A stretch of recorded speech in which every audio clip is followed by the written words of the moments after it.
कुछ सफर ऐसे होते हैं जो सिर्फ मंजिल तक नहीं ले जाते बल्कि इंसान को उसकी औकात यानी असलियत भी बता देते हैं। और आज हम उसी सफर पर निकलने वाले हैं जहां हर मोड़ एक नई कहानी लिखता है और हर पहाड़ करोड़ों साल पुरानी दास्तान सुनाता है और हर नजारा दिल को मजबूर कर देता है कि बस गाड़ी यहीं रोक दो। लेकिन ये है हमारा एपिसोड 4 और अगर आपने एपिसोड 3 नहीं देखा है तो उससे जरूर देख लीजिए, क्योंकि वहीं से शुरू हुआ था इस कहानी का सबसे खूबसूरत और एडवेंचरस हिस्सा। एपिसोड 3 को अभी तक 30,000 से ज्यादा लोग हमारे इंस्टाग्राम पेज पर देख चुके हैं और 1,000 के आसपास अपने दोस्तों को शेयर भी कर चुके हैं। इसी तरह प्यार बनाए रखिए। यूट्यूब पर भी हमें इसी तरह प्यार और सपोर्ट की जरूरत है और आज उसी सफर को हम आगे बढ़ाने वाले हैं। तो चलिए शुरू करते हैं। सुबह की ठंडी हवा, सामने हिमालय की बुलंद शिखर यानी ऊंची चोटियां और दिल में एक नया जज्बा यानी जुनून। और हम निकल पड़े हैं नाको से ताबो की तरफ और सफर की शुरुआत ही हुई एक बहुत ही रूहानी यानी आत्मिक माहौल के साथ। हमारे सारे टूरमेट्स ने मिलकर कुछ मंत्रों का जाप शुरू किया और यकीन मानिए जब हिमालय की वादियों में मंत्रों की गूंज गूंजती है ना, तो ऐसा लगता है जैसे पहाड़ भी कुछ पल के लिए खामोश होकर उन्हें सुन रहे हों।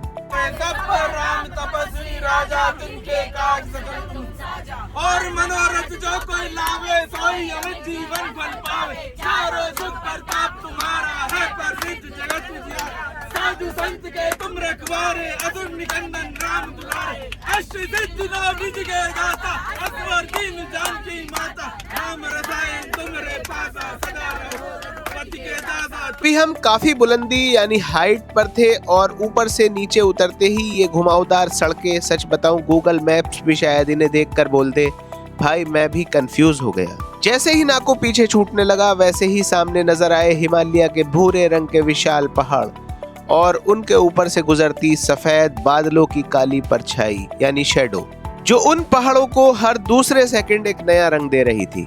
कभी लगता था किसी पेंटर ने ब्रश चला दिया हो और कभी लगता था किसी ने पूरे आसमान को एडिट कर दिया हो। नीचे से देखने पर ये पहाड़ जितने बड़े लगते हैं, ऊपर से इनकी घुमावदार सड़कें उतनी ही खूबसूरत नजर आती हैं। और यकीन मानिए कैमरा इन नज़ारों के साथ पूरी इंसाफ यानी जस्टिस ही नहीं कर पाता। एक और बात जो हमने तुरंत नोटिस की वो थी नाको से ताबो तक की जबरदस्त रोड कंडीशन। पिछले कुछ सालों में इस रूट पर काफी आधुनिकीकरण यानी मॉडर्न डेवलपमेंट हुआ है। हॉट मिक्स बिटुमेन टेक्नोलॉजी से बनी ये रोड हाइट ऑल्टीट्यूड के हिसाब से काफी स्मूथ और कंफर्टेबल है। और सच कहूँ स्पीति जैसे रिमोट एरिया में इतनी बढ़िया रोड देखकर हम सब थोड़ा सरप्राइज भी हुए।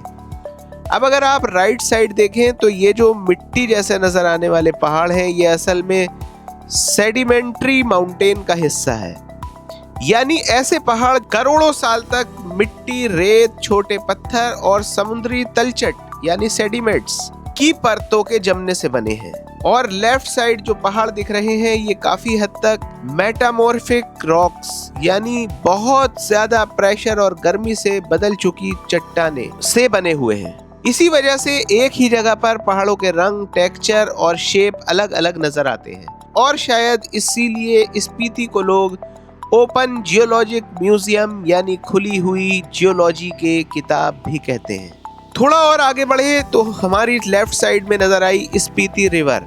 ये वही रिवर है जिसने हजारों नहीं लाखों सालों तक इन पहाड़ों को काट कर ये पूरी स्पीति वैली तैयार की है। इसकी लंबाई लगभग 150 किलोमीटर के आसपास है और आगे जाकर ये ख्वाब के पास सतलुज रिवर में जाकर समा जाती है। एक बहुत ही दिलचस्प बात, स्पीति रिवर का पानी अक्सर हल्का ग्रे या मडी दिखाई देता है। इसका रीजन पॉल्यूशन नहीं बल्कि ग्लेशियर्स से आने वाली रॉक फ्लोर यानी बहुत ही बारीक पत्थरों की धूल है। ये इतनी बारीक होती है कि पानी की रंग ही बदल देती है और इसी वजह से ये रिवर दुनिया की सबसे यूनिक ग्लेशियर्स रिवर्स में शुमार की जाती है। कुछ ही देर बाद हमें नजर आया शलखार विलेज का गेट। इस गेट को पीछे छोड़ते हुए हम पहुंच गए शलखार सेतु यानी ब्रिज क्रॉस करते ही नज़ारा पूरी तरह बदल गया। अब हम दोनों तरफ से एक ही रंग और एक ही रूप वाले विशाल पहाड़ों के बीच सफर कर रहे थे। ऐसा लग रहा था जैसे किसी ने एक बहुत बड़ी नेचुरल टनल बना दी हो। और तब हमारे मार्शल ने एक बहुत ही हैरान कर देने वाली बात बताई, आखिर ये पहाड़ बने कैसे और यकीन मानिए इसका जवाब किसी फिल्म की स्टोरी से कम नहीं था। तो आइए सुनते हैं उन्हीं की ज़बानी। मैं बोल रहा हूँ, पहले सारा वर्ल्ड में सुपर कॉन्टिनेंट होते थे, पहले 7 नहीं थे, तो पैंजिया, फिर गोंडवाना, और उसी के टाइम अराउंड जब टेक्टोनिक प्लेट्स हिलने लगी तो जो इंडियन सब कॉन्टिनेंट है, जो इसे सब कॉन्टिनेंट कहते हैं, तो ये अफ्रीका वाले पार्ट से अलग हुआ था ये, तो वहाँ से मिलियंस ऑफ ईयर में खिसकता आया और वो एशियन प्लेट से टकराया, और जैसे ही वो एशियन प्लेट से टकराया मतलब ऐसा था कि एकदम से खड़े हो गए वो पहाड़, उनमें भी मिलियंस ऑफ ईयर लगे हैं। अभी भी जो माउंट एवरेस्ट है उसकी हाइट बढ़ रही है, क्योंकि वो दोनों कोलिजन में, जैसे ही कोलिजन होता है ना उनका, तो वो और ऊपर होता रहता है। तो उसी वजह से माउंट एवरेस्ट बने थे, हिमालयस बने थे, तो वैसे हिमालयस बने थे। इंसान की पूरी जिंदगी भी इन पहाड़ों के सामने सिर्फ एक पल जैसी है। अब हम इस जियोलॉजिकल मास्टरपीस यानी प्रकृति की अनोखी रचना के बीच अपना सफर जारी रखते हैं। तभी हमारे ग्रुप कैप्टन ने अचानक बोला, गाइस अब हम चंडीगढ़ जा रहे हैं। हम सब एक दूसरे का चेहरा देखने लगे, क्या चंडीगढ़ इतनी जल्दी? और कुछ सेकंड्स के लिए तो लगा कि शायद गूगल मैप्स ने भी रेजिग्नेशन दे दिया है। चंडीगढ़ भी घुमाएंगे, लग जाएगा आप लोगों को पता। हाँ, चंडीगढ़ भी जाएंगे हम लोग। हाँ सच में, चंडीगढ़ वाली वाइब यहाँ दिखा दोगे? हाँ? चंडीगढ़ वाली वाइब यहाँ दिखा दोगे? वाइफ नहीं, मैं बोल रहा हूँ चंडीगढ़ ही ले जाएंगे हम आपको। हाँ, अरे सच में ले जाएंगे। अच्छा, गाँव का नाम चंडीगढ़ है। लेकिन दूसरे ही पल पता चला कि यहाँ रास्ते में एक चंडीगढ़ विलेज भी पड़ता है और इसी नाम से जुड़ी एक दिलचस्प कहानी भी है। थोड़ा और आगे बढ़े तो सामने दिखा गैलेंट 19 चेक पॉइंट। यहाँ हर गाड़ी की चेकिंग होती है और एंट्री के लिए पर पर्सन 50 रुपीज भी देनी पड़ती है। स्पीति वैली का इकोसिस्टम बहुत ही नाजुक यानी सेंसिटिव माना जाता है, इसलिए कई जगहों पर टूरिस्ट रिकॉर्ड्स मेंटेन किए जाते हैं। लेकिन असली सरप्राइज इस चेक पॉइंट के ब्रिज पर मिलता है। एक तरफ नीचे शोर मचाती हुई स्पीति रिवर और दूसरी तरफ पहाड़ों की गोद में बसा हुआ एक छोटा सा गांव। सच कहूं, अगर किसी पेंटर को भी ये सीन पेंट करने को बोल दिया जाए तो शायद वो भी बार बार सोचे। और ऊपर से मौसम, उफ, आज आसमान ने नीला रंग जैसे छुट्टी पर भेज दिया हो। पूरा स्काई घने सफेद और डार्क बादलों से ढका हुआ था और इसी मौसम की वजह से पूरा लैंडस्केप किसी हॉलीवुड मूवी का सीन लग रहा था। कुछ ही देर बाद हम पहुंच गए लारी विलेज, यानी यहाँ से ताबो सिर्फ 5 किलोमीटर दूर रह जाता है। लगभग 65 किलोमीटर और करीब 3 घंटे के सफर के बाद हम फाइनली पहुंच चुके थे ताबो। और ताबो का नाम आते ही सबसे पहले याद आती है ताबो मॉन्स्ट्री। ये सिर्फ एक मॉन्स्ट्री नहीं बल्कि हिमालय का एक जीता जागता इतिहास है। इसकी स्थापना सन 996 एडी में महान बुद्ध गुरु रिनचेन ज़ेंगपो के मार्गदर्शन से हुई थी, यानी आज से लगभग 1000 साल पहले। और हैरानी की बात, ये मॉन्स्ट्री आज भी लगभग अपने असली रूप में खड़ी है। इसी वजह से इसे अजंता ऑफ हिमालयाज भी कहा जाता है। वैसे एक सवाल आपके दिमाग में भी जरूर आया होगा, आखिर मॉनेस्ट्री होती क्या है? सिंपल लैंग्वेज में समझें तो मॉनेस्ट्री बुद्ध भिक्षुओं यानी बुद्धिस्ट मॉन्क्स का घर, स्कूल और ध्यान केंद्र है। तीनों एक साथ ही होता है। यहीं रहकर वो पढ़ाई करते हैं, ध्यान लगाते हैं और बुद्ध धर्म की परंपरा को आगे बढ़ाते हैं। गेट के बाहर ही जो बड़ा सा घूमने वाला सिलेंडर दिखता है उसे कहते हैं प्रेयर व्हील या मनी व्हील। इसके अंदर हजारों बार लिखा होता है ओम मनी पद्मे हम। और बुद्ध धर्म के अनुसार इस व्हील को एक बार घुमाने का पुण्य उतना ही माना जाता है जितना मंत्र का कई बार बोलने का, इसलिए लोग इसे श्रद्धा से घुमाते हैं। गेट के पास ही जो मिट्टी का बना हुआ छोटा सा गुंबद यानी स्तूपा नजर आता है, वो भी पूरी तरह कच्ची मिट्टी से बना हुआ है। और जैसे ही हम अंदर गए, काफी टूरिस्ट पहले से ही इस हिस्टोरिकल मोमेंट को एक्सप्लोर कर रहे थे। एक तरफ 1000 साल पुरानी दीवारें, दूसरी तरफ नीचे बैठा हुआ सुकून और पीछे आसमान को छूते हिमालय। सच में ऐसा लग रहा था जैसे हम टाइम मशीन में बैठकर सीधा 1000 साल पीछे आ गए हो।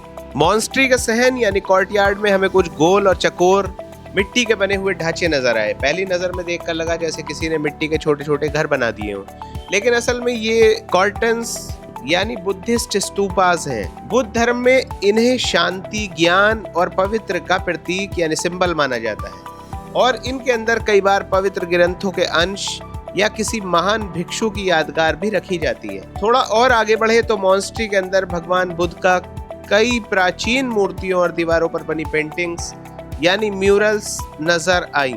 ये पेंटिंग सिर्फ सुंदरता के लिए नहीं बनी, बल्कि इनमें बुद्ध के जीवन की कहानियां और बुद्ध धर्म की शिक्षाएं छुपी हुई हैं। सबसे हैरानी की बात, 1000 साल पुराना होने के बाद भी इनमें इस्तेमाल हुए नेचुरल कलर्स आज तक काफी हद तक सुरक्षित हैं और इसी वजह से यूनेस्को ने भी इस जगह को बहुत ही महत्वपूर्ण यानी इम्पोर्टेंट हेरिटेज माना है। सहन के बीच बीच में हमें छोटी छोटी गुफाओं जैसे संरचनाएं यानी मेडिटेशन केव्स नजर आए। पहले के समय में बुद्ध भिक्षु महीनों तक इन गुफाओं में रहकर ध्यान यानी मेडिटेशन किया करते थे।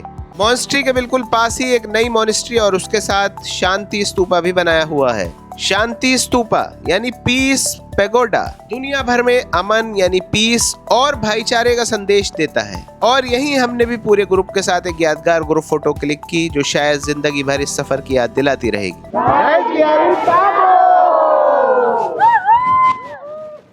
अब इतना घूम लिया था तो पेट ने भी नोटिफिकेशन भेज दिया, बॉस अब कुछ खिला भी दो।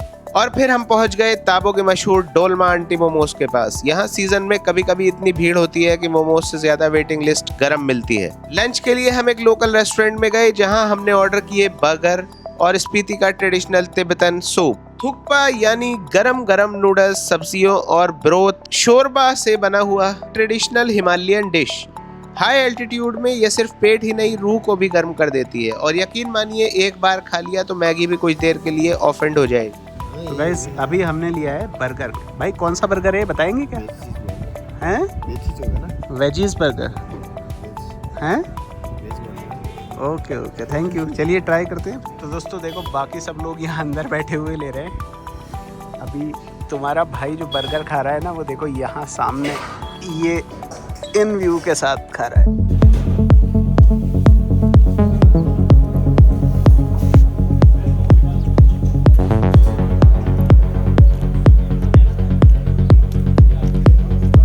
वेज बर्गर तो यार इनका बहुत मस्त लग रहा है और भाई अभी और केचप भी लेकर आ गए। वैसे बिना केचप के ना बहुत सही लग रहा है, टेस्ट बहुत अच्छा है वैसे इसका। गाइस ये हैं नूडल्स और ये है थोपका। तो ये देखिए थुक्का, ये यहीं का लोकल है, बहुत ट्राई कीजिएगा। रेस्टोरेंट से बाहर निकले तो कुछ छोटे छोटे बुद्धिस्ट बच्चे नजर आए। सबने लाल रंग के रोब्स पहने हुए थे। हमने उनसे थोड़ी सी बातचीत की। यहाँ पढ़ रहे हो क्या? गाँव यही है। आपका गाँव ये है? स्टूडेंट हो क्या आप लोग यहाँ? तो आपकी ड्रेस यही रहती है, ड्रेस वगैरह मतलब यही है। मतलब 24 आवर्स यही ड्रेस पहनते हो? छुट्टी में जाते हैं। ये हम मतलब आपका स्कूल होता है, क्या होता है यहाँ पर? हम बस अंदर ही पढ़ते हैं। अंदर कहाँ? मॉनेस्ट्री के अंदर ही। मॉनेस्ट्री के अंदर ही आपको मतलब एजुकेशन देते हैं? ओके। किस तरह की एजुकेशन लेते हैं आप लोग? हम लोग बहुत डिफरेंट होते हैं। क्या क्या अलग होते हैं। क्या? देखिए हमारा टिबेटन क्लास होता है ना, आप लोगों को समझ नहीं आएगा वो। टिबेटन क्लास होती है तो वो मतलब यहीं पे फिर आप बाद में क्या करते हो उसका? नहीं बाद में हम लोग ठंड के मौसम में हम लोग कर्नाटक जाते हैं। कर्नाटका चले जाते हैं साउथ इंडिया में। Okay thank you.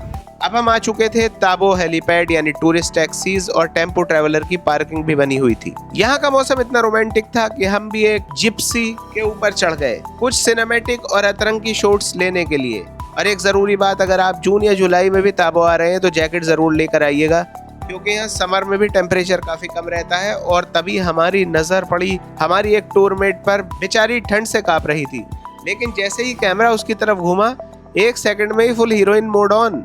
पोज पे पोज, स्माइल पे स्माइल। ये देखिए जरा, कैमरा का असली जादू इसी को कहते हैं। सर्दी कहाँ गई? फोटो आती है, सर्दी चली जाती है। सर्दी नहीं लगती मुझे फोटो के टाइम पे। अभी करो ना, सर्दी कैसे लगेगी? अब वक्त हो चुका था अपने अगले डेस्टिनेशन की तरफ बढ़ने का और हमारा अगला पड़ाव था धनकर। जैसे ही ताबो पीछे छूटा वैसे ही फिर शुरू हो गए वही दिल जीत लेने वाले हिमाचली नजारे और एक तरफ स्पीति रिवर, दूसरी तरफ आसमान को छूते पहाड़। लेकिन थोड़ा आगे बढ़ते ही रोड दोबारा कच्ची होने लगी और लगभग 31 किलोमीटर के इस यादगार सफर के बाद तो यहाँ से अब हम जाएंगे धनकर। तो अब हम नेक्स्ट पार्ट में देखेंगे धनकर में क्या हुआ, धनकर की मॉनेस्ट्री। और यकीन मानिए अगले एपिसोड में एडवेंचर भी होगा, हिस्ट्री भी होगी और शॉकिंग फैक्ट्स भी होंगे। और नेक्स्ट व्लॉग में हम जाएंगे धनकर से काजा तक और वहीं आपको दिखाएंगे अपना स्टे और काजा की पूरी मार्केट। तो अगर आपको ये एपिसोड पसंद आया हो तो वीडियो को लाइक ज़रूर करिएगा, कमेंट में बताइए आज का सफर का सबसे खूबसूरत मोमेंट कौन सा लगा। और अगर चैनल पर नए हैं तो सब्सक्राइब करके बेल आइकन जरूर दबा दीजिए। मैं मिलूंगा आपसे स्पीति ट्रिप के एपिसोड 5 में। तब तक के लिए bye bye, love you all.